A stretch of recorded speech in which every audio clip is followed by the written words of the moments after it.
In the famous words of Joe Mustache, those who cast the votes decide nothing. Those who count the votes, well, they decide everything. And we're learning this now in Canada as another riding flips Liberal by only one vote.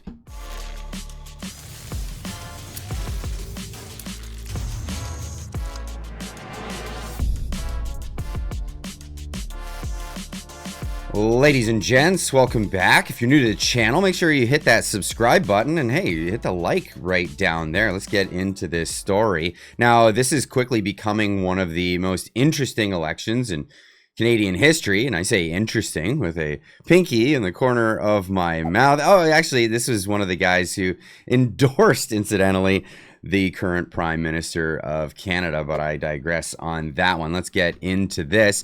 Quebec riding of Terrebonne, and I'm probably pronouncing that wrong, but I don't care, flips to Liberal after recount shows candidate won by one single vote. Liberals now have 170 seats in the House of Commons, too shy of a majority government, and they may actually be able to pull this one off. Who knows? We'll see how far we go. There's some other ridings in contest right now. And again, who's counting those votes? Now, Canada Proud is reporting on this one this morning, saying following a recount, the Liberals have been named the winners of the riding of Terrebonne by one single vote. The riding was previously called for the Liberals on election night, but before a confirmation process called it for the Bloc Québécois a few days later. Now it's flipping. It's flipping all over again. Kirk Lubimov on X saying, breaking, the Liberal Party has flipped the Quebec riding of Terrebonne by one vote.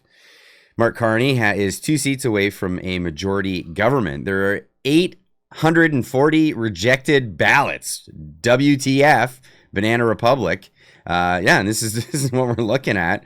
One vote, one single vote says 23,352 to 23,351 for the Bloc Québécois, and a rejected ballot count number of 840. This calls into question what actually constitutes a rejected ballot. What are the reasons? Are they going to be transparent about this? Is this going to be one of those things where they come forward and they tell us why these ballots were rejected? Is it a case that somebody was voting who wasn't eligible to vote? No, somebody who shouldn't have been in that riding? Perhaps something along those lines? Or is it going to turn out to be one of those cases where people were told, people weren't told how to mark the ballots correctly, and then maybe they're a little bit outside of the circle when, the semantics of vote counting. Well, we'll be finding out about a lot of this soon. John Smith taking to X to say, another Liberal seat, 172 shy for a majority and 4 more seats under recount. Liberals should be able to turn two of the 4, if not 3, professional counters Liberal Party approved seem to be the difference. And well, that's the speculation that a lot of people are bringing out here. Now, again, this is what the vote was only a few days ago before the recount. Bloc Québécois coming out with not a tremendous number of votes, but the Bloc Québécois in a clear lead over the Liberals in this one. And then look at the numbers here. Total number of valid votes was 60,204. Rejected ballots were at 903. The total number of votes being 61,107.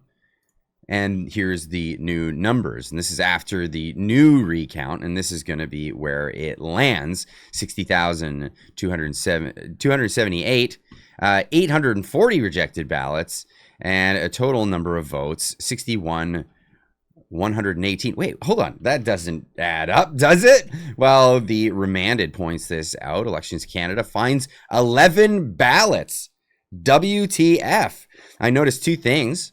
63 ballots were reconsidered and 11 ballots were added to the count. May 1st total count was 61,107. Rejected ballots was 903. May 10th, the total of votes was 61,118. Rejected ballots, 840. So they reconsidered a total of 63, plus amazingly, 11 ballots were added. From where? Where did they come from? Where were they lost in translation, lost in found again, like the 822 in Coquitlam? Where did the 11 ballots come from? Liberals take it by one vote, just one vote. You be the judge. You be the judge in this scenario. Now, Marty Up North brought something to light. He says, this is one of the craziest visuals I've ever seen in a while.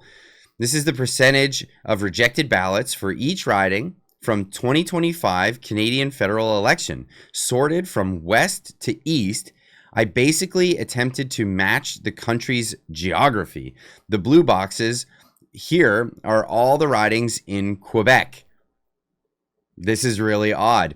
It's statistically improbable that one province would have rejected ballots at a rate that is an order of magnitude above all the other 9 provinces. Either there's some cheating or Quebecers are morons who don't know how to properly make a simple checkmark on a paper ballot. Because this wasn't electronic, this was done by hand. But what are these numbers? This is just insane. A percentage of rejected ballots by riding in Canada from west to east. But I'll leave that one with you guys, because you can leave your comments in the comment section down below. Let me know what you think about all of this that we were talking about today. What do you think about counting the votes? Do you think that there's a transparent system for counting these votes in Canadian elections? We'll see moving forward, because there's going to be a lot of stuff contested and a lot of people questioning what's going on. Leave a comment in the comment section down below. We'll see you in the next one. Keep on trucking.